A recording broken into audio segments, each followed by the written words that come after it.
bagong City Hall, kundi kung bakit ganito yung disenyo niya.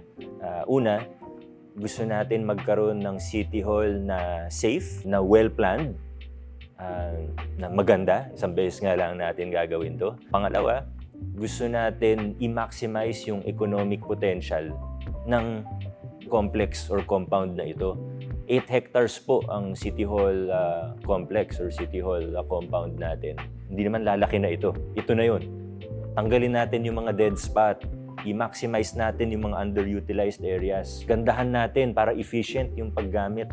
Pati mga open space para may paglalaroan yung mga bata, yung mga services, kung ano talaga yung kailangan ng mga opisina, yun yung ibibigay sa kanila. So, maximize the potential of the land as well as the economic value of the land. Pangatlo, kung gagawa tayo ng ganito kalaking proyekto na 9.6 billion pesos, ito na rin yung tamang pagkakataon